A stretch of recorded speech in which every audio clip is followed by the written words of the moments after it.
salam sejahtera buat kita semuanya. Halo teman-teman.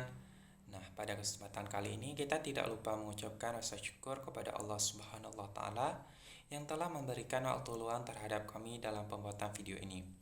Dan terima kasih juga kepada Ibu dosen pengampu, Ibu Nur Afni Safarina SPC MPC, selaku dosen psikologi kepribadian 1. Dan terima kasih pula kepada teman-teman yang telah bersedia menonton video presentasi kami kelompok 8 yang berjudul Teori Psikoanalitik Kontemporer yang dikemukakan oleh Erik Erikson. Nah teman-teman, sebelum lanjut izinkan kami memperkenalkan diri kami kelompok 8 kelas 1A, di mana saya sendiri bernama M. Hanif dan teman saya bernama Syabila dan teman saya satu lagi bernama Fatri Lisa. Nah, sebelum lanjut pada pembahasan teori psikoanalitik kontemporer, terlebih dahulu kita lihat topik yang akan kami bahas, yaitu ada 4 topik. Yang pertama ada struktur kepribadian, yang kedua ada dinamika kepribadian, yang ketiga ada perkembangan kepribadian, dan yang keempat ada aplikasi. Pembahasan pertama yaitu struktur kepribadian. Pertama ada ego kreatif. Erikson menggambarkan adanya sejumlah kualitas yang dimiliki ego yang tidak ada pada psikoanalisis Freud, yaitu kepercayaan dan penghargaan, otonomi dan kemauan, kerajinan dan kompetensi, identitas dan kesetiaan, keakraban dan cinta, generativitas dan pemeliharaan, serta integritas. Ego semacam itu disebut ego kreatif. Yang kedua ada ego otonomi fungsional. Ego otonomi fungsional adalah ego yang berfokus pada penyesuaian ego terhadap realita. Contohnya yaitu hubungan ibu dan anak. Meskipun Erikson berpendapat yang sama dengan Freud tentang korelasi ibu dan anak mampu mengaruhi, serta menjadi hal terpenting dari perkembangan kepribadian anak. Tetapi Erikson tidak membatasi teori-teori tentang korelasi id-ego. Yang ketiga ada pengaruh masyarakat. Pengaruh masyarakat adalah pembentukan bagian-bagian terbesar ego. Meskipun kapasitas yang dibawa sejak kecil oleh individu juga penting. Dalam perkembangan kepribadian, Erikson berpendapat yang berbeda dengan Freud. Freud menyatakan bahwa kepribadian dipengaruhi oleh faktor biologikal. Erikson memandang kepribadian dipengaruhi oleh faktor sosial dan historikal. Baik, materi selanjutnya akan saya jelaskan. Materi selanjutnya ada dinamika kepribadian. Bagi Erikson, dinamika kepribadian selalu diwujudkan menjadi hasil interaksi antara kebutuhan dasar biologis, serta pengungkapannya sebagai pengaruh-pengaruh sosial. Hal ini berarti bahwa termin-termin kehidupan seseorang berasal lahir dibuat oleh dampak pengaruh sosial yang berinteraksi menggunakan sesuatu organisme. Demikian seseorang tadi menjadi matang secara fisik serta psikologis. Baik, materi selanjutnya ada perkembangan kepribadian. 1. Prinsip epigenetik. Menurut Erikson, ego berkembang melalui berbagai tahap kehidupan mengikuti prinsip epigenetik. Istilah yang dipinjam dari embriologi, perkembangan epigenetik adalah perkembangan tahap demi tahap dari organ-organ embrio. Erikson menjelaskan prinsip epigenetiknya sebagai berikut. Semuanya yang berkembang mempunyai rencana dasar. Dari perencanaan ini muncul bagian-bagian. Masing-masing bagian mempunyai waktu khusus untuk menjadi pusat perkembangan, sampai semua bagian muncul untuk membentuk keseluruhan fungsi.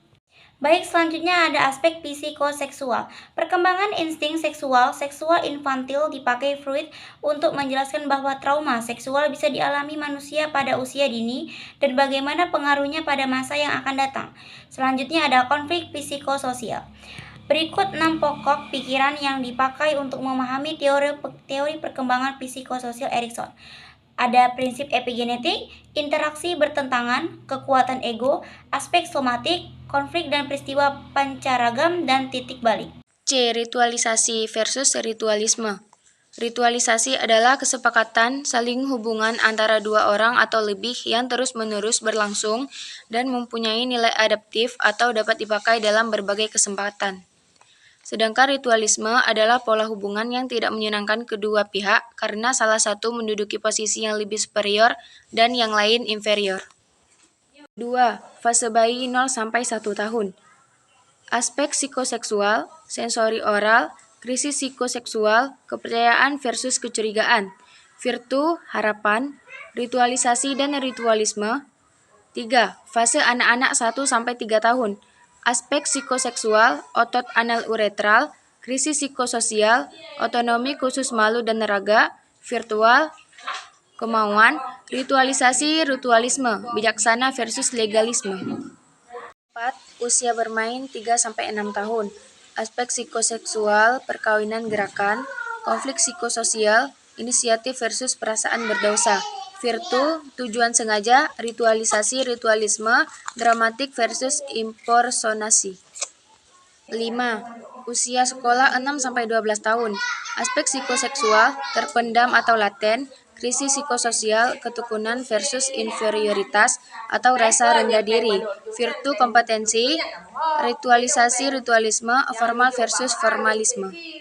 6. Adolescent 12-20 tahun.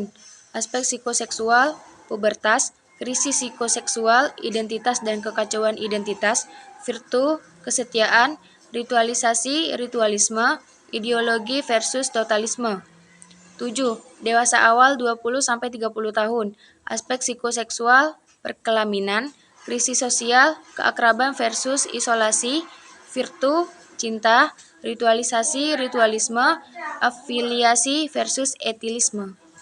8. Dewasa 30-35 tahun. Aspek psikoseksual, prokreativitas, krisis sikap sosial, generativitas versus stagnasi, ritualisasi, ritualisme, generasional versus otoritisme. 9. Usia tua 65 tahun.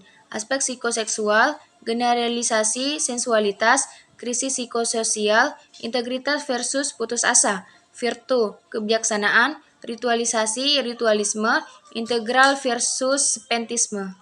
Aplikasi. Teori Erikson terfokus pada perkembangan sosial, sehingga aplikasinya terutama di bidang pendidikan sosial, khususnya pada usia anak-anak dan remaja. Memperhatikan teori Erikson akan berdampak kepada perlakuan orang dewasa kepada anak lebih sesuai dengan kebutuhan usia anak-anak itu. Baik, itu saja yang dapat kami bahas dalam video presentasi kami kali ini. Maka kami dapat mengambil kesimpulan dari pembahasan yang telah dipaparkan, yaitu bahwa kesimpulannya, Erikson memberi jiwa baru ke dalam teori psikoanalisis dengan memberi perhatian yang lebih kepada ego daripada id dan superego. Dia masih tetap menghargai teori Freud, namun mengembangkan ide-ide khususnya dalam hubungan dengan tahap perkembangan dan peran sosial terhadap perbentukan ego. Maka dengan diakhiri oleh kesimpulan yang dapat kami berikan, maka berakhir juga video presentasi kami kelompok 8. Dengan ini kami mengucapkan wassalamualaikum warahmatullahi wabarakatuh.